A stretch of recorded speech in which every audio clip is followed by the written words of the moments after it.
133 chapter 3 current electricity.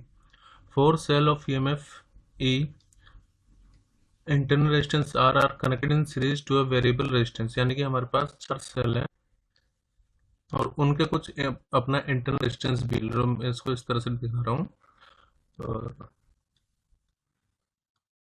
ये 4 cell और इनका सबका इंटरनल रेजिस्टेंस सेम है और सबका जो ईएमएफ है वो भी कितना है, ई।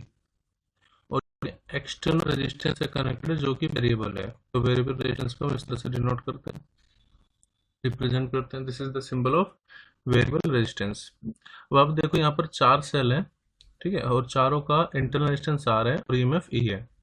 अब हमें आगे बोला गया the following graph show the variation of internal voltage, sorry terminal voltage of combination with the current output. तो इस पूरे सर्किट में जो ईएमएफ है यानी कि जो वोल्टेज है और जो करंट है उसका ग्राफ हमें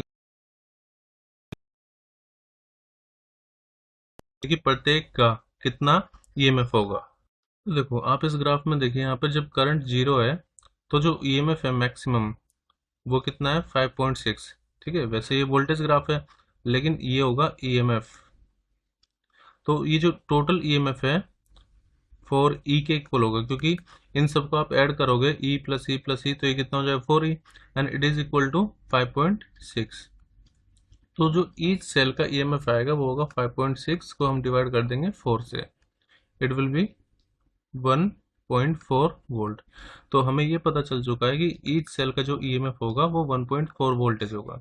एक्चुअली टोटल वोल्टेज हमें बता रहा है, टोटल सेल का वोल्टेज। तो हमने जब करंट जीरो है उस समय पर जो वोल्टेज है वो कितनी है, 5.6। एक्चुअली जो इक्वेशन होती है वोल्टेज की वो होती है V equal to E minus I R. तो जब आप करंट को जीरो रखेंगे तो वोल्टेज किसके इक्वल आ जाएगी, ईएमएफ के। ठीक है, इसी को हम ओपन सर्किट भी बोलते हैं। तो यहाँ पर इसी कंसेप्ट को यूज करते हुए हमने 4e को 5.6 के इक्वल लिखा और ईएमएफ निकाला 1.4 वोल्ट। ये ईच सेल का ईएमएफ आ गया है। अब पूछा है कि for what current from this cell does the maximum power dissipation occur in the circuit. देखो मैक्सिमम पावर थ्योरम की एक कंडीशन है, मैक्सिमम पावर थ्योरम की कंडीशन ये है कि मैक्सिमम पावर तब डिसिपेट होगी जब पूरे सर्किट का इंटरनल रेजिस्टेंस इक्वल हो एक्सटर्नल रेजिस्टेंस के। तो ये होती है मैक्सिमम पावर की कंडीशन, मैक्सिमम पावर थ्योरम की कंडीशन है इंटरनल रेजिस्टेंस एक्सटर्नल रेजिस्टेंस के इक्वल होना चाहिए। अब देखो यहाँ पे 4 रेजिस्टेंस कनेक्टेड है सीरीज में, तो इन सबका टोटल जो आएगा वो आएगा 4R और ये इक्वल होगा एक्सटर्नल रेजिस्टेंस के। और यहाँ पर एक्सटर्नल रेजिस्टेंस कितना है, कैपिटल आर। तो एक कंडीशन हमें और पता चल गई कि 4R यहाँ पर इक्वल होगा कैपिटल आर के, यानी कि एक्सटर्नल रेजिस्टेंस इंटरनल रेजिस्टेंस के इक्वल होगा। देखो इस ग्राफ से हम ऑब्जर्व करें कि जब वोल्टेज 2.8 है तब करंट कितना है, 1.0। व्हेन वोल्टेज इज 2.8 तब के लिए करंट कितना है, तब के लिए करंट है 1 एम्पियर। तो इस इक्वेशन का फिर से इस्तेमाल करते हैं, V equal to E minus I R का। तो वोल्टेज कितनी है 2.8, ठीक है पूरे सर्किट में, और ईएमएफ कितना है पूरे सर्किट का 5.6 माइनस करंट, हमें कोरस्पॉन्डिंग करंट गिवन है 1 एम्पियर, और जो टोटल इंटरनल रेजिस्टेंस है सर्किट का वो कितना है 4R। तो इस इक्वेशन से हम स्मॉल r की वैल्यू फाइंड कर पाएंगे। आप इसको इस तरफ ले तो ये हो जाएगा 4R और 2.8 को इस तरफ लाएंगे तो 5.6 minus 2.8, so it will be equal to 4R। ये हो जाएगा 2.8 माइनस करके, और R इक्वल टू आ जाएगा 2.8 को डिवाइड करेंगे 4 से, it will be equal to 0.7 ओम।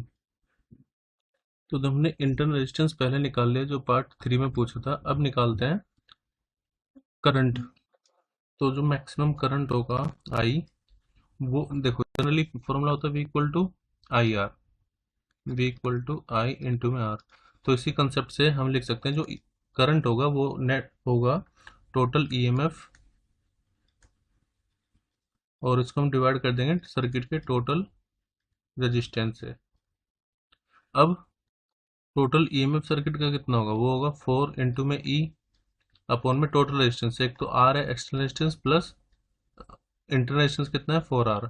लेकिन हमें पता है कि जो एक्सटर्नल रेजिस्टेंस है वो इंटरनल रेजिस्टेंस के इक्वल ही है, तो हम आर को क्या लिख सकते हैं, 4R। और स्मॉल आर की वैल्यू तो हमें पता ही है, जो हो गया 4R। तो करंट आ गया 4E अपॉन में 4 + 4 8R। अब इनकी वैल्यू पुट कर देते हैं, आप इसको ऐसे भी लिख सकते हैं E अपॉन में 2R। ठीक है। अब ईएमएफ की, ईच ईएमएफ की जो वैल्यू थी वो थी 1.4, और अगर आप 4E की वैल्यू रखते तो आप 5.6 लिखते। तो मैं ईएमएफ की वैल्यू रख रहा हूँ 1.4। इसको डिवाइड करेंगे इस स्मॉल आर से, जो कि हमारा है 0.7। तो देखो ये 0.7 इंटू 2 कितना हो जाए 1.4, तो यहाँ पर 2 आ गया, और 2 को 2 से फर्दर डिवाइड करेंगे तो हमें कितना मिलेगा, 1। तो जो करंट होगा वो आएगा 1 एम्पियर। हमारे फर्स्ट पार्ट का आंसर होगा, जो ईएमएफ होगा इट विल बी 1.4। सेकंड, जो करंट होगा it will B 1 ampere, and जो इंटरनल रेजिस्टेंस होगा इट विल बी 0.7 ओम।